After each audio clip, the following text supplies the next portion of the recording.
안녕하세요. 부동산 사기당했던 경입니다. 네, 오늘도 뉴스를 볼게요. 자, 대출 규제, 금리 인상 된 소리, 강남 오피스텔도 청약 미달이라고 하네요. 지금 올해 오피스텔 단지에서 31%가 미달이 나왔다고 합니다. DSR이 이제 강화가 된 후에 계약 포기도 급증하고 있다고 해요. 이 DSR 강화가 7월부터 더 심해지죠. 불과 한 달 정도 남은 것 같습니다. 총 대출액이 1억을 넘어가면 이제 DSR 40% 안에 들어가는 대상이긴 하다. 대신에 연봉이 매우 높거나 소득이 매우 높은 사람들은 여기 안 걸릴 수 있겠죠. 하지만 일반적으로 소득이 낮은 연봉이 한 2, 3천 된다, 3, 4천 된다.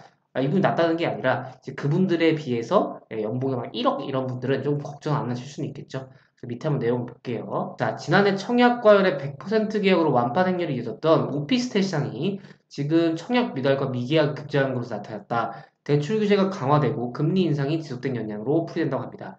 자, 올해 입주자 모집 공고를 내고 청약홈을 통해서 청약을 받은 오피스텔 총 26개 단지 가운데 한 30% 정도는 8개 단지에서 미달이 발생했다고 합니다.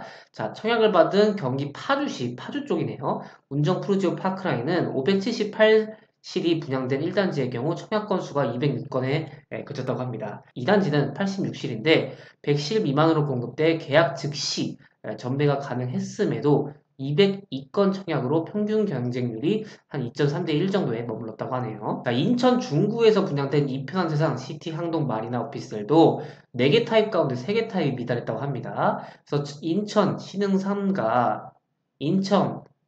3가 숭이역 엘크로 오피스텔도 168실 모집에 132명만 신청했다고 하네요. 또 요거 지난달 2월 중순에 공급된 지난달이 아니라 지난 2월 중순 공급된 엘루크 서초 오피스텔은 330실인데 강남권인 서울 서초구 서초동에서 분양이 됐음에도 222명이 신청하는 데 그쳐서 4개 타입에서 모두 미달이 발생했다고 하네요. 이처럼 청약 열기가 꺾인 것은 대출 규제, 그다음에 금리 인상이 가장 큰 원인으로 꼽힌다.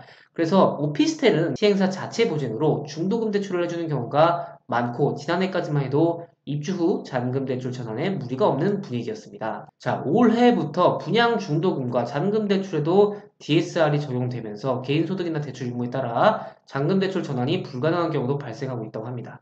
이 때문에 기존 대출에 있어 잔금 대출 전환이 어렵다고 판단한 투자자들이 청약이나 계약을 포기하고 있다고 합니다. 분양 중도금 같은 경우에는 DSR이 포함이 안 된다고 했는데 이 내용은 지금 제가 약간 혼란이 오네요. 자, 이런 가운데 전국 오피스텔 분양 물량은 12년 만에 가장 적은 것으로 조사가 됐다고 합니다. 7년에 10만 여실이 공급되며 최근 10년에 가장 많았으나 이후 꾸준히 줄어들어서 2020년 4만 9,400 정도 분양이 됐고 지난해 약 5만 6,700여실로 회복됐지만 올해 다시 감소할 것으로 예상된다고 합니다. 자, 그래서 이제 요거 아까부터 올해부터 분양 중도금과 잔금 대출은 당연히 들어가겠죠. 개인별 DSR이 적용이 된다고 하는데 요거 같은 경우에 분양 중도금 같은 경우에는 안 들어가는 걸로 제가 알고 있지만 한번 여러분들이 각자 이제 만약에 지금 내가 청약이 됐다 하시면은 각자 시공사, 시행사나 이제 은행 쪽에 한번 문의를 해보는 것이 가장 정확할 것 같습니다. 네, 오늘 여기까지 진행하도록 하겠고요. 조금이라도 도움이 되셨다면 좋아요만 부탁드리겠습니다. 제작에 큰 힘이 됩니다. 그러면 다음 시간에 뵐게요. 여러분, 안녕!